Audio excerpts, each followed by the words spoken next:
You are listening to selfdiscoverymedia.com, where illumination and inspiration is but a click away.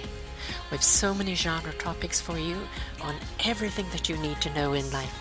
We celebrate and share the people who have taken the journey before you and who are now here to serve you with their wisdom and their knowledge.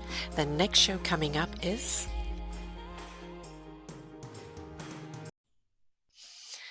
Good morning, good afternoon, and good evening, everybody. Welcome back to Building Your Business here on selfdiscoverymedia.com. I'm your host, Sara Troy, and my gentleman today, you're going to be very happy to have him, is Manuj Agarwal. He is an entrepreneur, an investor, a CTO of Tatra Noodle, a software consulting company. He helps startup founders with tech projects. He started his career at the age of 15, working in a factory for 12 hours a day, 6 days a week, earning a cool $2 a day. I think things have changed for him. But clearly he gathered the drive from it there. And so he had no resources. He was determined to improve his life, and he realized education was the right training, was the only way for him to achieve his goals. So he managed to acquire a modest education and went on to becoming a technical leader and a CTO in multiple startups.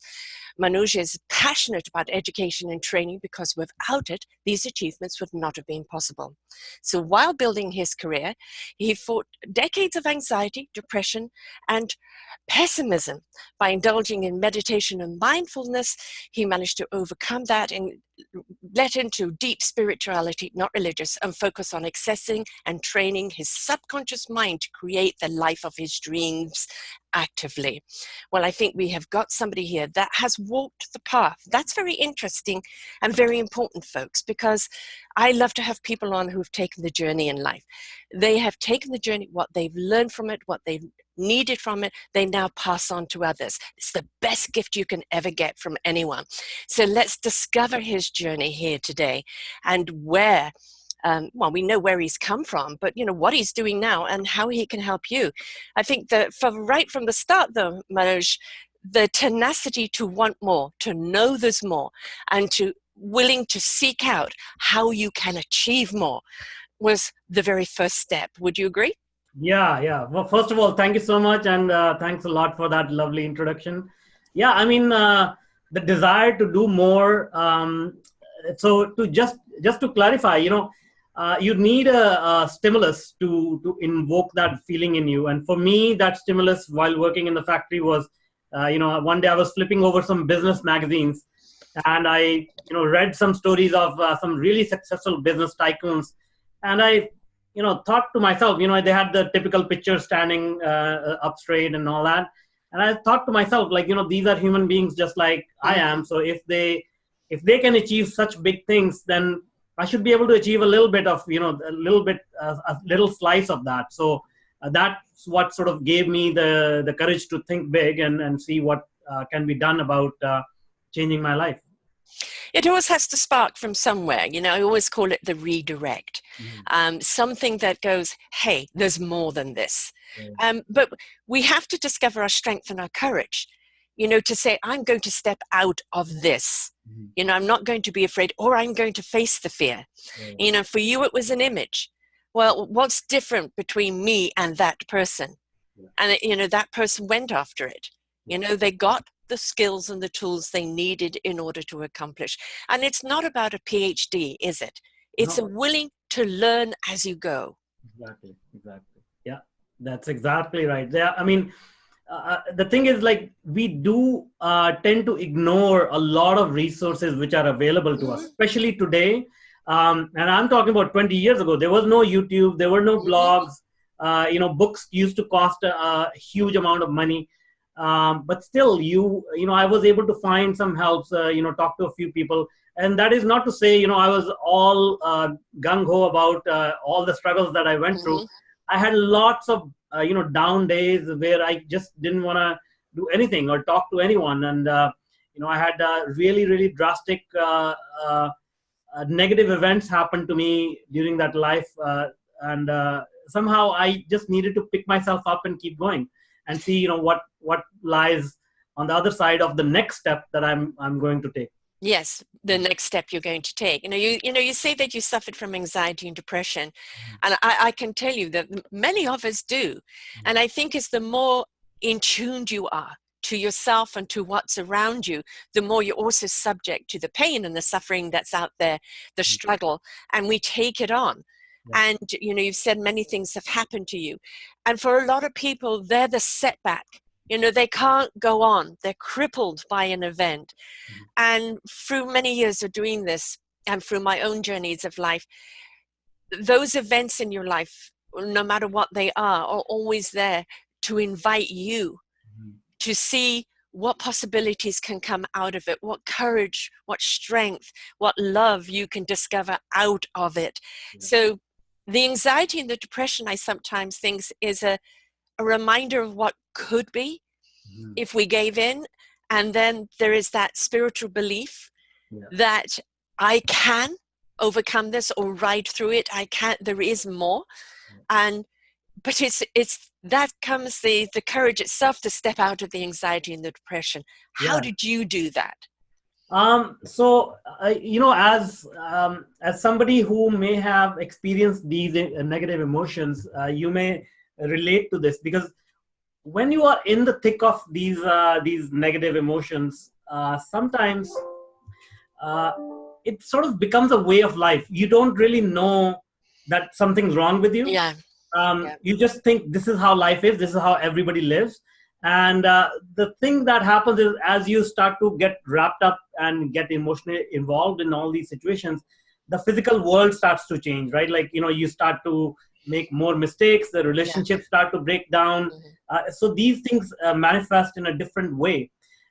When that happened to me, I was like, things were going fine. I was making progress, and what's going on here, right? And so that my work suffered, my profession suffered, my relationship with my parents, with my wife, with my kids suffered. And so that's when I realized, okay, I need to step back and look at something here. Like it seems like there is something wrong here. Although in my mind, I couldn't really clearly see what was going on. You can't see things while you're in the midst of it. You have to step back and see it from the outside in.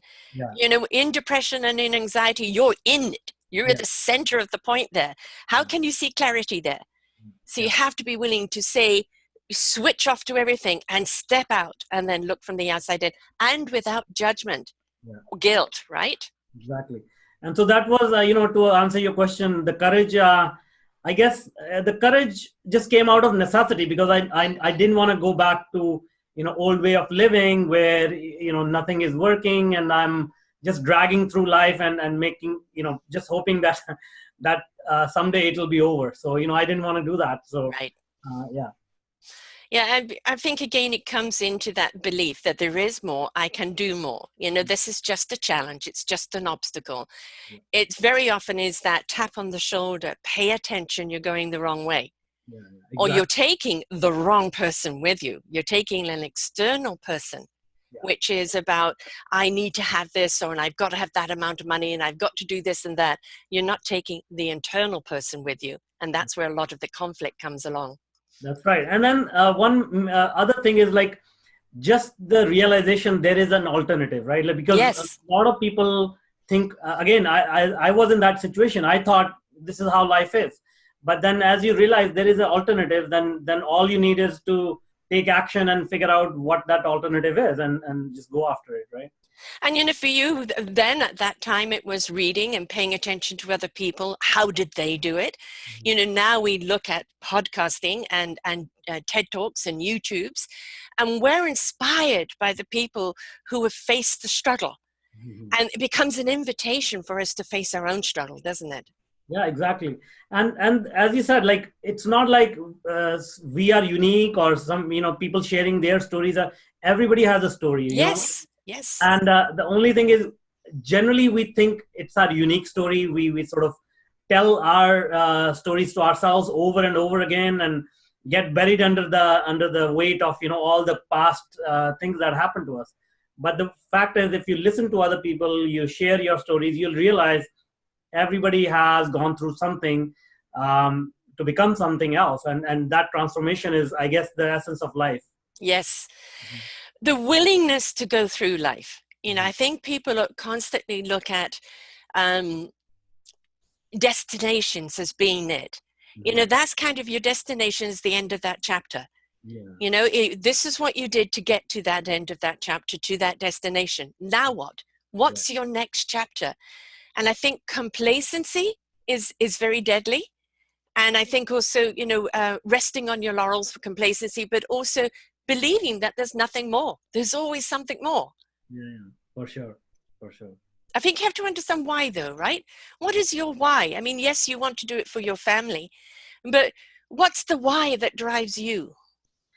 See, for me, it's more about making sure that I can live every moment of this life, because I know it's precious, and living in a state of being where you're not actually living, you're just sort of breathing and letting life happen, and just submit to the situation, whatever situation you're put in. I don't think that's a really good way to live life. When you are on your deathbed, you could look back and say, I could have done a little bit more. Maybe, uh, it's just like in physics, you need to change the direction by 1 degree, and over a longer Yes. period of time, it goes in a totally different direction, right? Right. So I don't want to be in a situation where I think in 20 years, if I just took one call that day, it could have been gone the other day, other way. My life could have been different. So I want to take those chances, and who knows whether the outcome will be positive or negative. At least I want to give it a shot. Yeah, we've got to allow, haven't we? It's a, people, how many people listen to your shows? How much business am I going to get to it? And I said, it depends on who you inspire, and that's the thing. You can talk to a dozen people and the connection's not there. And then there's just that one. Yeah. That one, and that one is that shift. That one has the domino effect. That one is the one that changes everything.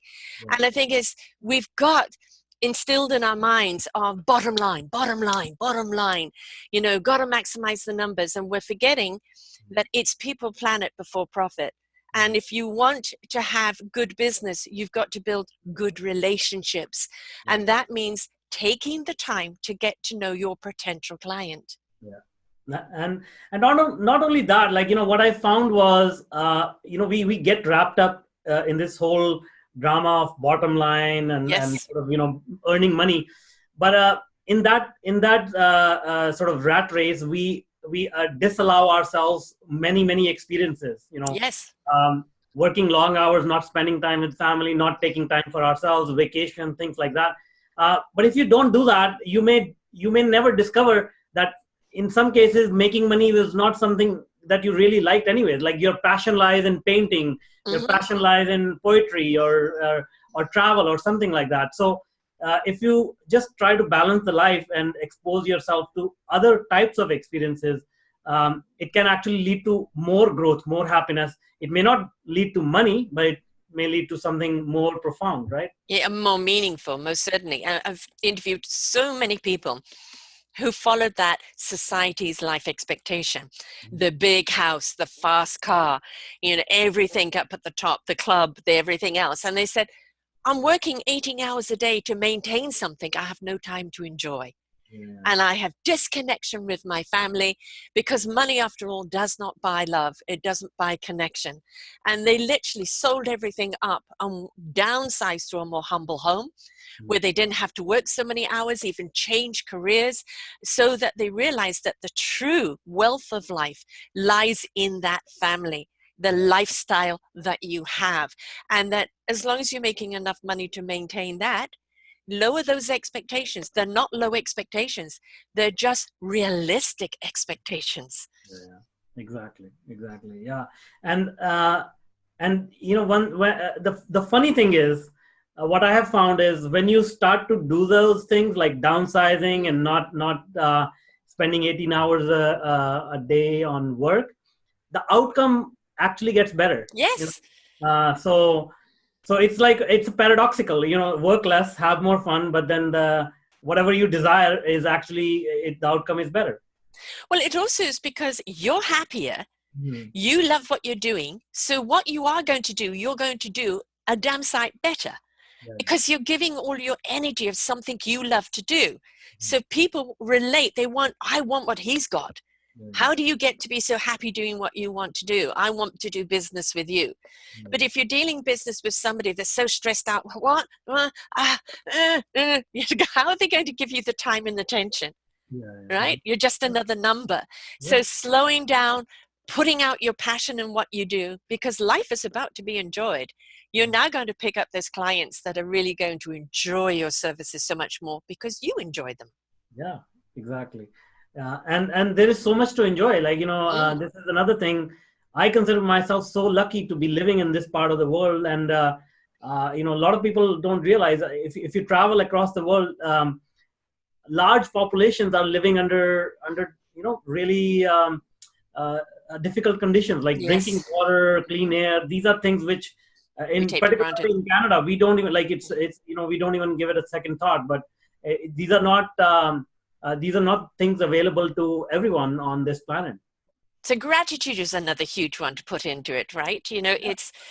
I think, under the way society has gone in the last 30, 40 years, it's been about more is more. You need more to be happy. And now what we're seeing is, oh, that system didn't work. You know, less is more because you have more time to enjoy it. But when you also are grateful for the small things, running water, electricity. Which part of Canada are you in? I'm in Vancouver. All right, so we get rain, right? Now we've recently had snow. We're not equipped to deal with snow because our snow turns to ice very quickly. So for us, it was traumatic to have all this snow, right? Where other people are going wimps. We drive around in 10 feet of snow all day, 8 months of the year. But the thing is, we're very grateful because all of this water gives us the lakes, gives us the mountains, gives us the trees, gives us an abundance of lifestyle that we have here in BC. And I think one of the things we need to do is moan less and appreciate more. Yeah, yeah, yeah, and not just BC, right? Like, and that's Yeah, what I'm trying to say. Like, anything that we get, we generally, whatever we have, we take it for granted. We just like kids. Get yeah, a new toy, they play for 5 minutes, and then they don't care about it. So right. just like them, we adults, we look at something. Oh, I got a raise. Okay, that's cool. Let's have a dinner, enjoy ourselves, celebrate, and then we completely forget about that, and we move on to complaining about, okay, I'm not earning enough again in a week or so, whatever, right? So yeah, I think, as you said, like, counting those blessings, Mm, being grateful, and remembering all these things are really, really instrumental in uplifting you, and actually showing you that you are on the right track. right. I mean, really what we're talking about here is balance, isn't it? You Yeah, have to be able to balance your home life, your self-preservation, and your work life. yeah, And it's really finding that equilibrium between everything, because everybody wants, a slice of you, and you want to be able to give you to every one of those situations. So it's really about finding the balance, making the time, really having a strategy. Do you find that? yeah. So having a long-term vision, then breaking it down into smaller sort of chunks of, because let's say if you go after a huge vision that, okay, I want to be multimillionaire in 10 years. So, it seems like a huge goal. We get buried under sort of the weight of that goal. Mm-hmm. But if you break it down and say, okay, I want to earn six figures. So I want to earn like $1 million by the end of 10 years. That means I need to start making, like, six figures in this year, and that means I need to start making 25K in this quarter, and that means I need to make, like, 8,000 in a month. So that sort of becomes a little bit more manageable goal, that is more immediate, and then you can start focusing on that, and then that sort of starts to uh, chew a little bit of that entire the big vision that you had, right? Yeah. So you keep going through these smaller chunks of work, looking at the outcome, adjusting as things go, right or wrong, and then just counting the good and the bad, and learning from all that. That's the process. And then if you keep doing this continuously, in 10 years you will hit the goal in most likely. Right. And the thing is also be realistic with the goal, and I think again comes back to the why. Why do you want to be a millionaire in 10 years? Well, Yeah. quite honestly, being a millionaire in 10 years is not that high nowadays. I guess every house is $1 million plus. But the thing is, be realistic. Yeah. Is it going to cost you 18 hours a day to make that 8,000 a month? Now, we know that if you're starting any business or any entrepreneur, you've got to put the time in initially. Right? Because you're getting started, a lot of time goes into it. This is where you ask the family for support and understanding, and then you find a way to balance it out. But it's very, very important that you make things realistic. I was in a boarding school in England, and we used to go for these long walks along the moors. And so you're just seeing moors and moors and moors, and we're going to walk all the way over there. And it felt like so far. No, we're going to walk to that tree over there, said the teacher. Now we're going to go and walk to that brook over there. Now we're going to go and walk over there. And the next thing you know, you're home. Yeah, And exactly. it wasn't so daunting. So I think you've got the grandeur ideas, but I also think the realism of what you can accomplish has to be there, because otherwise you're going to let yourself down and get into that depression and think, I'm a failure before I've started. And it's because you put too much on yourself too soon. Exactly. And to your point, like I think we need to, when we actually plan out this whole thing about earning $8,000, whatever that is, right? Whether it's monetary or whether it's like, you wanna lose weight, or it could be like non-tangible thing. So as you said, like, you also have to take into account, what are you willing to do? What are you willing to sacrifice in terms of your time? Do you want quick results? And are you willing to sacrifice that time with your family, time on other important things? And so plan that out and stick to that, because if you say, okay, I'm going to do whatever it takes, that means you are willing to accept 18 hours a day, and there is no reason for you to complain after that. Right. If you are able to do that. But if you say, my priority is to make time for all these activities as well, that means I need to make sure I don't work more than 10 hours a day. So that leaves a little bit room for other activities. And then you need to stick with it, right? Right. My son opened up a restaurant 2 years ago. And I remember saying to him, it's going to be like having twins. And after he opened up for a few months, he said, Mom, you lied. I did? It's like having triplets. Yeah, exactly. And, the first year, he was there day and night. And, now in the second year, he's got good staff. So he knows who to delegate to, when he can come in a bit later. Now he's back in the gym. And that gym helps him get rid of some of the stress, good for his body, good for his mind, good for his psyche. And I think this is something in your 18-hour day, if you choose to go that way, you must insert those times either for activity or for you, like meditation, because that is part of your building blocks in keeping things balanced, isn't it? Exactly. Yeah, you need to replenish that that mental, physical, and spiritual energy, right? Like otherwise, it's like a block in a sewage pipe. Like if that energy doesn't flow, nothing flows in the world. Yeah. So what do you do to kind of, for yourself? What's your process in downloading, stopping anxiety and depression coming, giving you the clarity? What's your process? So a few things, as you mentioned, understanding my why. It is not about making money, but it is about building something that can provide me the things that are important to me, which are free time with family, location independence to be able to travel. So when I looked at, understood these are my priorities, then I started to design my life according to that. Right. Because before that, I was working just like typically like anybody, starting my day at 7 and ending it at 7 p.m., working for multiple clients, getting stressed out. And now it's like, okay, if my family and travel is more important, how can I change my business to align with my lifestyle that I want, right? And then comes, okay, once I'm able to do that, what's next? So then, a good example was I used to travel yearly for vacation. So now I had to, in the previous years, I had to wait for the whole year to be able to take a vacation for 1 week.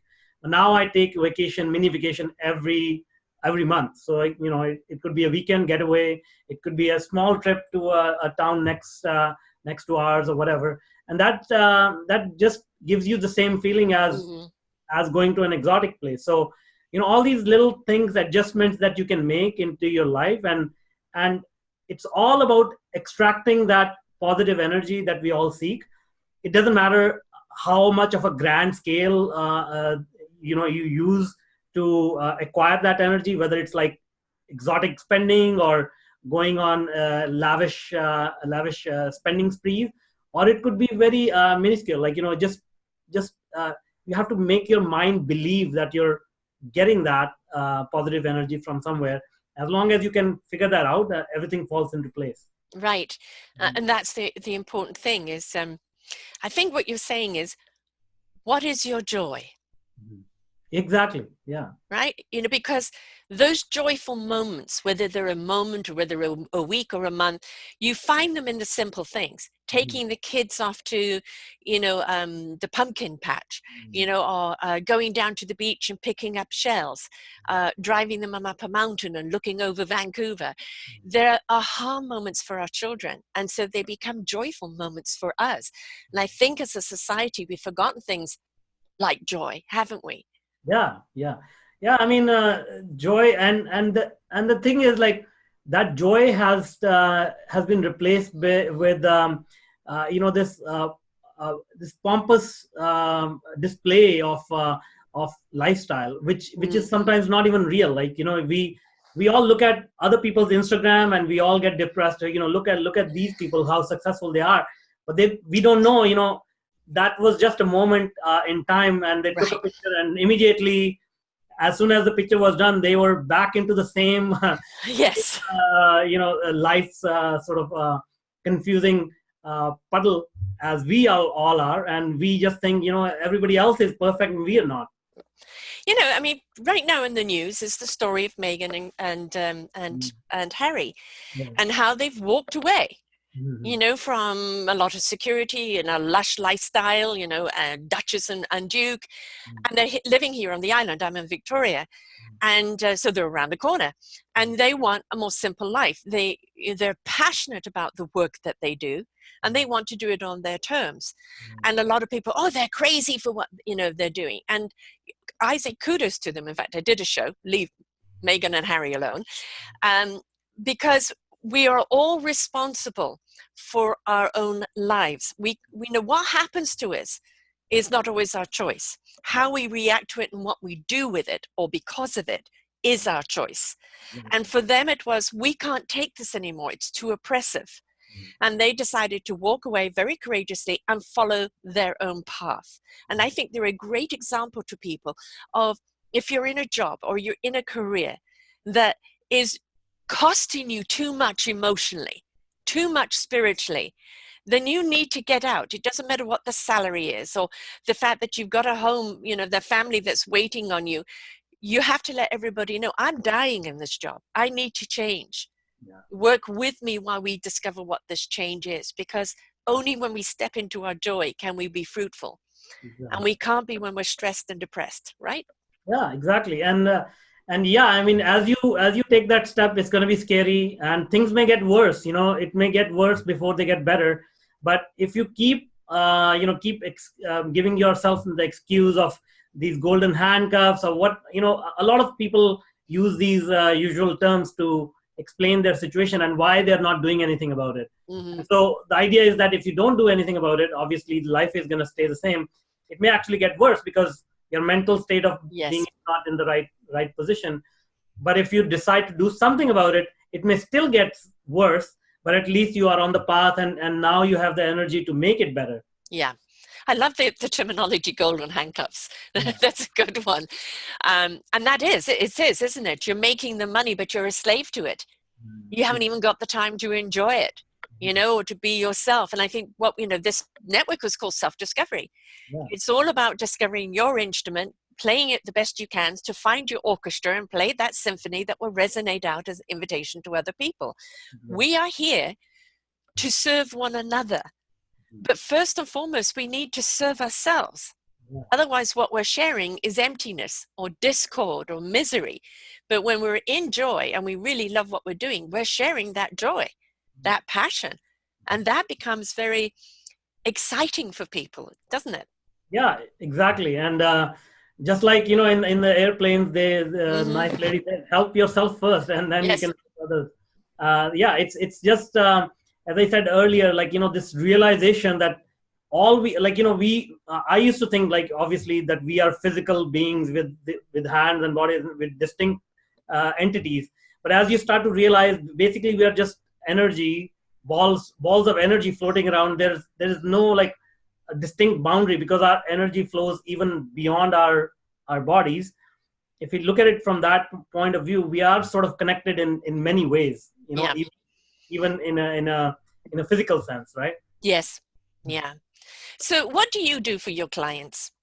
Yeah, so I work on, first of all, I work with the entrepreneurs and help them with these paradigms of their mindset, because after working with a lot of entrepreneurs, I realized that their business is not working because of, how they are sabotaging themselves, how they Mhm. think, and all that. So I work on that, and that comes under coaching. And then I work with them on implementing their technology, their operations, their marketing.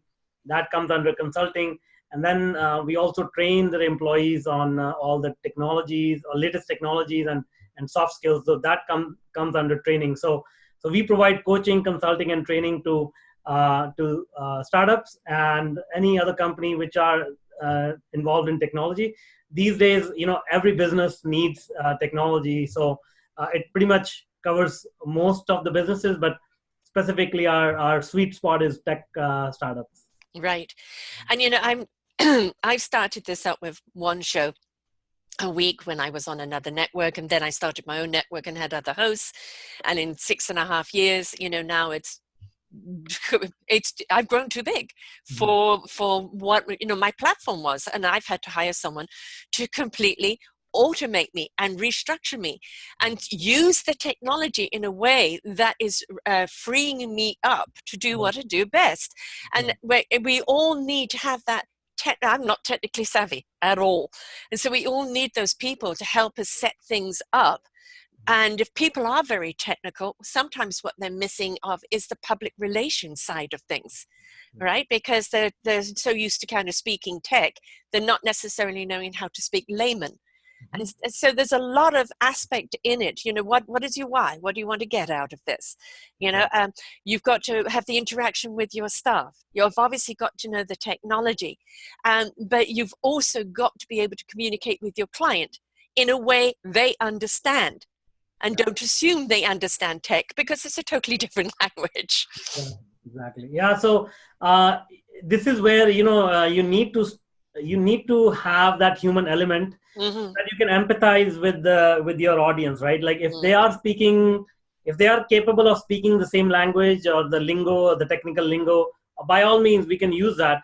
But if they're not, if they're at a different level, we gotta sort of adjust our language to be able to communicate with them, and vice versa as well, right? Yes. um, and yeah, as you said, like, I completely agree. Like, a lot of times we get so entrenched in our own mind, the things that we do, and it works both ways. Sometimes we think the knowledge we have is common knowledge, because Mm, for us it's like second nature. yeah. On the flip side, also, we expect other people to know that, and then when we communicate, it doesn't really go well, because I'm speaking a different language and you're not able to understand it.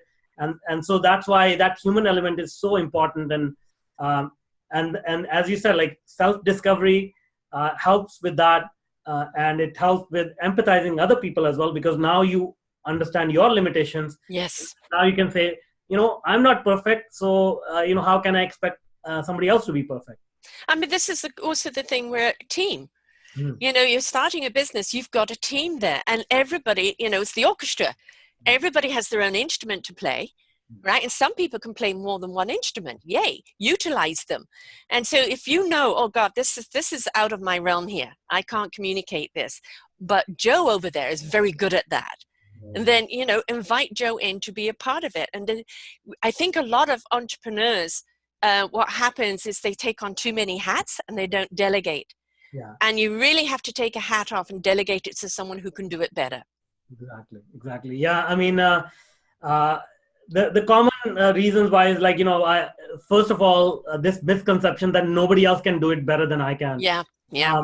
which is totally wrong, by the way. It's actually Yes. the opposite, because we can be only good at a few things. Like, even the most genius people, they are good at like one or two things, and the rest, they have a good idea about what good looks like, but they may not be able to do it well enough themselves.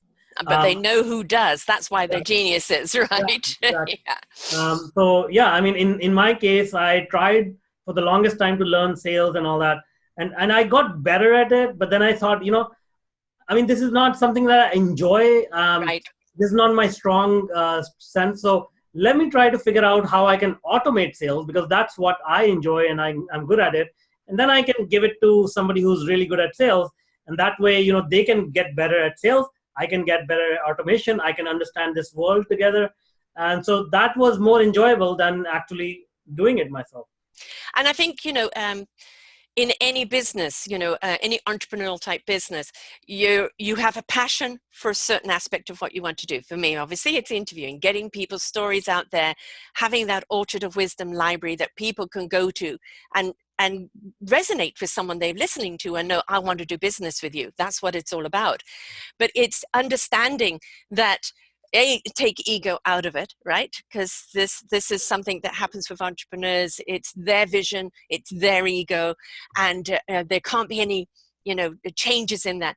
You've got to learn to listen to everyone, to know this dish that you're trying to make, somebody else may have a better spice for it, a Yeah, better ingredient for it, and everybody needs to be in it. So teamwork is really, really, really important. And a lot of people who are very good at what they do suck at the sales part of it. And yeah, then there are other people that are excellent in sales. So this is where you always need to have a good salesperson on your team. Even if it's automated, then they become the sales customer service. yeah, exactly, exactly. Yeah, perfection and ego and all these things are, they on the surface it seems like these are going to lead to success, but actually they are very, very counterproductive. So Mm, I always advise entrepreneurs: do not go after perfection. Do not drink your own Kool-Aid. yes. Always be self-doubting yourself. Always get second opinion, because you never know, that second opinion could be 10 times more valuable than your own opinion. It's somebody else's perspective. Yeah, exactly. We see it from the inside out. Again, like when we talked about earlier with depression and anxiety, when somebody is seeing it from the outside in, now you go, oh, that's how it's perceived. Yeah, yeah, Oh, that wasn't my intent. I need to change that. Because when we're so immersed in it, we don't see everything. yeah, So this exactly. is why we have to have other people's opinions of their comprehension of what you're doing, because then you'll know if you're on the right track or not. Why do people do surveys all the time? To find out from their customers if they're being able to serve them in the right way or not, because that's how they grow, right? Exactly. Yeah, and this is a very important point as well. Like, um, talking to the customers and understanding their pain points, because when we are looking at it from inside out, we start to inject our own bias into the whole process, Mm-hmm. and we think, uh, you know, this is how I think I will use this product or service, and let's just build it that way because this is how I look at the world. But the thing is, like, if you look at it from outside in, as you said, like, people may have a very different perception, and they may not even care about the things that we are spending our time and Yeah. resources on, and yet we are spending all that time and money and energy to build something amazing for the customers.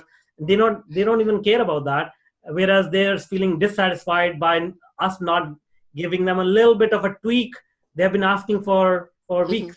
Yeah. Yeah. I'm a true colors coach. So the 4 different personality traits and how we interact and how we perceive things. Mhm. So we know when I do my shows, it's always the blog, the audio, the video, and the graphics, so that it addresses everybody's perspective. I want everyone to get something out of it. And when we do our work in whatever business, we actually do need to have those 4 key personality traits colors as they're represented in our business, because each one is going to give a different point of view. And that means that you can get a whole clear picture that will most likely serve all of your customers, because you've put all of these different perspectives into the pot. Yeah, exactly. I agree. Completely agree. So we have to listen, right? We have to listen. We have to pay attention. There is no such thing as a bad idea, because out of that idea, even if it isn't that great, it sparks something else. Not only that, it actually it empowers people to think of those ideas, bring them in, because like, let's say if somebody brings up an idea, they get shut down the first time, they will never come up with another idea. Never. Even if they come up with a brilliant idea, they will never share it with you. Right. And I think we also have to understand that some people aren't upfront or gregarious, or, and so there has to be different ways of communicating. We know in the tech world, a lot of people can be rather introverted. Yeah. So if they're at the board meeting aren't very vocal, it's just not their comfort zone. So why not allow ahead of time, written ideas to go to whoever's conducting the meeting? Let them go over those ideas and bring them up at the meeting, and not make that person feel uncomfortable saying, you're on the spot, what's the idea? Exactly. You're introducing the idea, and then people can discuss it, and that gives that person the confidence. We assume that everybody can step up there and say da. But a lot of people, and especially in the tech world, they're not forefront that way. Yeah, exactly. And so that's where the empathy comes from. That's where the lead of the team will need to understand their team members and say, okay, this person is extroverted, this person is introverted. How do we communicate? How do we deal with them? How do we elevate them? Some people want to be just anonymous. They don't want to be like bothered. And how do you bring them out of their shell and all that stuff, right? So yeah, and I think that's again, it's the orchestra, which I constantly relate to, is even the person with the triangle. It's just as important. It may not be in every number, but it's important. It's not all about the soloist. And that orchestra is everybody in sync and in harmony, and everybody bringing their very best to the table. And I think when you embrace that and celebrate that, don't forget to congratulate people on an achievement, because that gives them permission to keep striving and keep thriving forward. All right. And this is, I think, a lot of small businesses don't do. They get bogged down in the everyday running and worry about it, instead of, look at what we've just achieved. Bravo, folks. What are we going to achieve next week? Because that's the invitation. Yeah. So I do agree with that as well. Celebration and acknowledgement is very important, but also I will add to that, we should also acknowledge and celebrate the failures, because a lot of in a lot of ways, the failures are the ones that are giving us the raw material for growth, right? I mean, there are so many important lessons to be learned from failure. So I believe we should look at them more positively as well. Right. I mean, I call them redirects. Yeah. Right. Einstein, 1,000 watt. If he gave up at 999, would we have light? The thing is that, okay, that way it didn't work. Well, now let's try a different way. And that's always the thing. It doesn't mean, the thing is, we have to look at the principle behind what you're doing. If you believe in it and you believe it can work, and all you're trying to do is discover how, the reason for doing it is strong enough for you to keep trying and trying and trying until you discover that how. Exactly. Goes back to the why, doesn't it? Yeah. I mean, self-awareness, self-discovery is the fundamental. Like, when I work with any mentees, any entrepreneurs, I make sure that we focus on self-awareness, and they really understand themselves before anything else. Because if you don't understand yourself, you will start to use wrong units of measure to measure others and come up with solutions, come up with whatever strategies you come up with. But once you understand yourself, that gives you a good unit of measure that you can apply to the rest of the world, and then be in sync with what you are thinking and what you're conveying and what you're producing, right? You don't want to share your confusion. You want to share your clarity. Exactly. Right? And that's the important thing, is, again, self-doubt to a point of, oh, who am I to think I could be a boss? Mhm. Well, if you have got the passion for it, all you are lacking are the skills and the tools, and that's where you come in to help them set that up, right? And then they gain the confidence, and with the confidence comes the clarity and the openness and the willingness to receive and to learn and to expand. But I mean, there's so much to owning your own business, and that's starting up. Everybody looks at, oh, great idea, we can make so much money. But there's the in-between bit. Before you make the money, is the foundation in? Yeah, yeah. Is the structure sound? Right? Is the wiring good? Is the aesthetics good? Is it invitational? Yeah. Do we have the customer service in plan? Is it a product that people even want?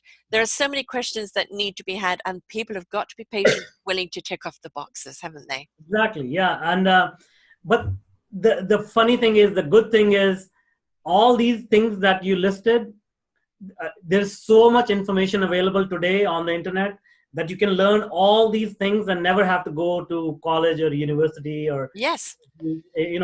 these things can be learned, and this was not possible maybe even 10 years ago. Mm-hmm. Right? So this is the time when everything is in place. There is no excuse. Like, if you do want to start a business, you want to do something, there is no excuse today not to be able to do that. So everything is available. There's people like you. You've done it. You're going to share the knocks, and you're going to share the triumphs. And basically what you're doing is going in with a template for people. Yeah. It's not a doctrine. It's not a dictatorship. It's a template for them to build on. Yeah. Right? They're going to create their own style. They're going to create their own, their own platform. But that template gives them a base in which to springboard from. So they're not going to land in the Grand Canyon. They may have potholes, but no Grand Canyon. Yeah. And these templates have been around for centuries as well. Like, we were talking about Einstein, Mm-hmm. Edison, we use these people in our day-to-day conversations, even, centuries after they have left. But then we use their examples because they have left all these templates, and now we are building upon them, right? Right. And, you look at Nikola Tesla, over 100 years ago, brilliant technology that the world was not ready for then. And where we're scratching the surface of his technology now, and how advanced it is. So yes, we would love to see success in our lifetime. But the point is, we want to leave a legacy of something that lives beyond us, right? And that has to, I think one of the big things that you must have in any entrepreneurial business is heart. Yeah. Yeah. Heart, ability to feel emotions, because that's where everything, like, I think we have put so much emphasis on thinking, on our brains. Yeah, thank you. Yes. We tend to forget what is the driving force behind it, because if there is no emotion, our brains, like, I'm convinced that we are a lazy species. So if there is no emotion behind it, I think we're gonna find a way not to think, not to work, not to do anything, but just sort of, kill time, laying in a cave, waiting for I'm glad that you mentioned that, because I think what has happened over the last 70 years or something, education was pushed, and it's knowledge. But what they didn't do with the knowledge, while they're filling this computer database in our head, is that they were not teaching the soul, the heart, and the spirit ability to feel the knowledge, to understand the wisdom of the knowledge. And in tech, how much data can you put in one tiny little thing? But it's the wisdom to know how to use it. That really is the true knowledge. You've got all this, but how do you know how to use it? That knowingness, and that knowingness comes from feeling the knowledge.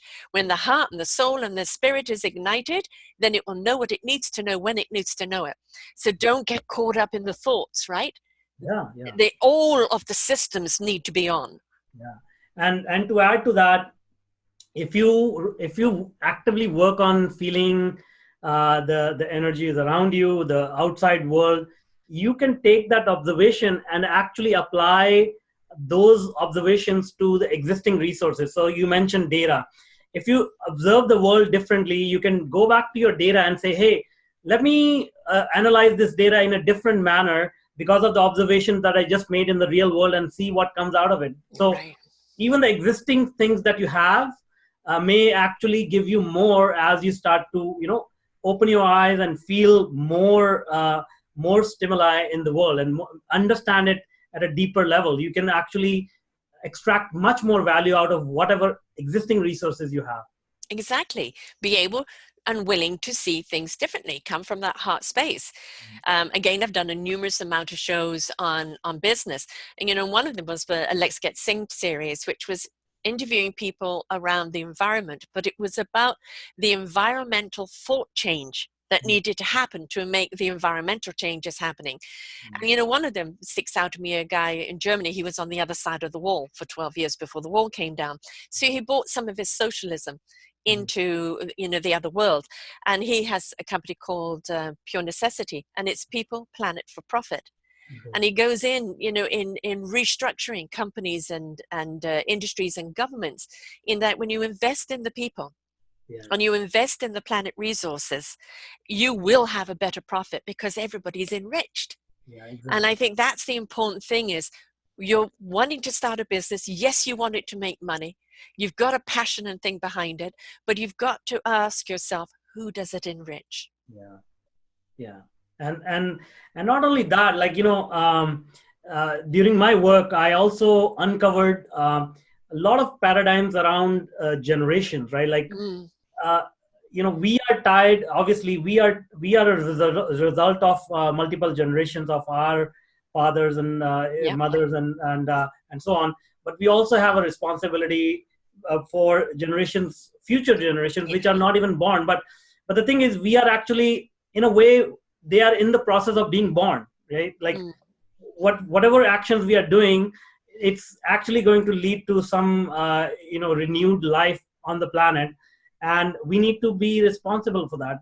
We can't just say, we will deal with that problem in 50 years, because every day we are actually adding one block to the future life that is going to come to this planet, right? Right. And the thing is, we only have the now, right? The gift of the present is in the now. And we don't have 50 years left on this planet the way we're going on. So we also, again, as you said earlier, have to learn from our mistakes. And the way we've conducted ourselves with consumerism has led to this catastrophic environmental excuse me, despair right now. And so we have to also ask ourselves, when we're starting a business, is it eco-friendly, and is it something that will serve the future planet? And it's not about, oh, I'm all right, Jack, I'm going to make my money and get out, screw the future. You have to have that consciousness of the future. Your legacy is what you're leaving the future. And so I think that's, if you really want to thrive and you really want to succeed in your business, you really do need that consciousness, don't you? Exactly. And then this is not only about this new age thinking. It also is a business. It makes total business sense, because look at Tesla. Ford, Chrysler. All these companies, they've been around for 100 years. They were failing. They had to be bailed out, and Tesla comes along and said, okay, let's build something new. Yes. And they became successful. And so somebody who's looking to start a business, maybe things are not that bad in terms of climate change or some other problem we are trying to ignore right now. Drinking water is a huge problem. Yes, huge. What do you think will happen in 5-10 years? These are the problems which will be big, huge problems for the world, right? So it makes total sense right now to look at these problems which are growing in enormity, in gravity, and address those, because it may be something very, not a very sexy business today, but in 5 years, 10 years, these are the businesses who are going to be leading the charge, right? Like right now, it's all about oil. In 10 years, 20 years, is all going to be drinking water. Yes, right? That will be the commodity. Yes, and the thing is, technical advances on how it can generate. I mean, we look at every day, some kid that's come up with an innovation, and the thing is, if we support those visions, technically we can come up with devices and skills and tools and everything else that really can help our planet. Yeah. So that if you are a person that's in tech, look at what the world needs. Look at what the people need, and create a business around that need. There is your success right there. You're giving people what they need right now in the current moment. That is also going to be a long-term benefit. Yeah, exactly. Yeah, and if you just notice the trends, the global trends, and where things are going, you will find that there are so many new businesses, new industries that are popping up, and low competition, because nobody's paying attention to. Everybody's paying attention to the next Facebook. Everybody's paying attention to all these things which have been done over and over again. And then if you just take a moment and say, okay, let's see what else is out there, which is not only beneficial to others, it's more satisfying, and it's going to get better results monetarily, because it's a high growth industry, because there is no competition. Case in point, Tesla. How many electric cars are out there now, and the demand for electric charging stations everywhere. It's gone massive. Veganism, used to be granola crunch people, and now it's become a massive industry because of the consciousness around the animals, but also because of our health, also because of our sustainability, because we cannot sustain, not the agricultural, the animal producing kingdom. So the thing is, if you are wanting to start up and you've got a great idea, really do look to what is needed in the future and how long term it will be. And also, you may have something that may only have a 10-year lifespan. But that doesn't mean that in that 10 years, there isn't going to be something else you discover that will carry you over the next 10 years. Exactly. Right? Yeah, I mean, getting in touch with yourself and understanding what your priorities are, even if you discover something that will, that you think that it's going to last 10 years, as you said, if you just go down that path, new doors will open up, because now you are in alignment with yourself, and you obviously cannot control the future. So what good or bad will come out, just let it be, but just continue to go down that path. And in more cases, like, you will find the outcomes are positive, things fall into place, new discoveries are made which you didn't think were possible. And so it's an amazing world. It just starts to unfold, which was sort of packed up as an onion. When you go into that way of thinking, it starts to unravel, and you just think, okay, where was this all my life? What was getting blocked here? So it's amazing how you experience world changes. Right. And, learn to adopt and adapt, right? Don't be so rigid. And again, I think that goes back to stop buying into society's expectation and dictation, and, go with your flow. Discover what that flow is and your why you're doing it. And then the how will come, and then just be willing. It's like dancing the salsa. You're going to walk a little to the left and the right. Nothing is a straight line, is it? Nothing, never. And so, that is the beauty of life. Yes. That randomness, and out of that randomness, this beautiful experience comes out. Now, how do people get hold of you? What is your process with your clients? Yeah, so you can find me on LinkedIn and Facebook. I'm fairly active on these two platforms, or you can visit my website, tetranoodle.com, and there are a lot of free resources available for entrepreneurs, startup founders. So make use of those resources, and if you need any help, please reach out. So can you give us your website again slowly? Yeah, it's Tetra Noodle. So tetranoodle.com. It's just like Chinese noodles, but a single noodle, not one single noodle. So this is, wonderful information, and we need that. I think people must understand that if you have a vision and you want to start something up, you need a team, you need help, you need that blueprint. So you know where to build, how to build, and the foundation of your business is so incredibly important, because that means whatever you're adding onto it will be able to support itself. So, if you're going to start on something, budget, someone like you to come in and help structure you, because that money is so worth it, because now you'll just keep building up and out Also, please don't go for the ivory tower, because that disconnects you from what's going on down at the root. Look to expanding around, not up. Around means you can hug the world, not look down on it, right? So that's important. I always tell my clients, money will come back, time will not come back.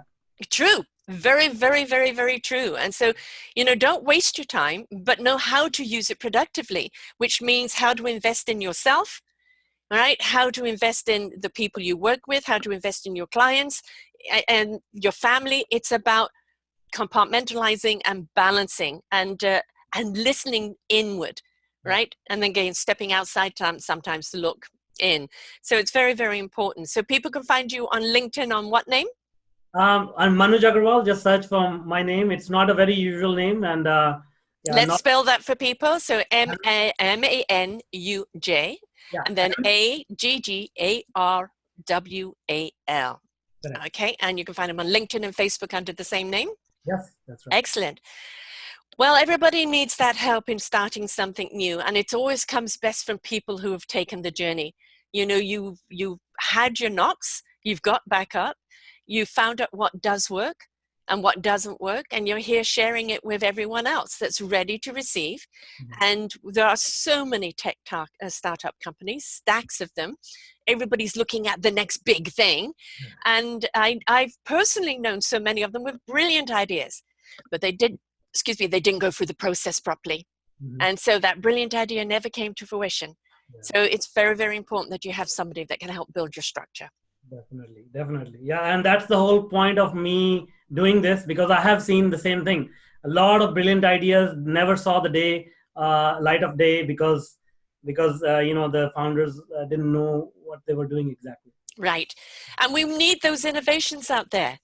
We need them. So please take the right steps. Reach out to Manuj and get the help that you need. So thank you so much, love, for being with us here today and sharing. Thank you so much. It was so much fun. I had a lot of, this was a very, very engaging conversation. Thank you so much. Wonderful.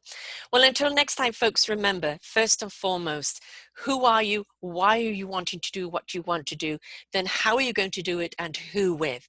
Don't forget, all of those questions need to be asked first. Don't just jump in and sink. Test the waters out, but know your why. And most importantly, that inside, can you ride the waves with it? Because there will be some ups and downs, but if your why is strong enough, the conviction is strong enough, you will succeed with the help of others. Until next time, bye for now. We hope that you enjoyed the show. To find many more shows of inspiration, please go to selfdiscoverymedia.com podcasts, and you will see an array of shows to choose from. Please do visit our www.discoveringcommunities.org and see what else that we have in store for you. Do enjoy our next show.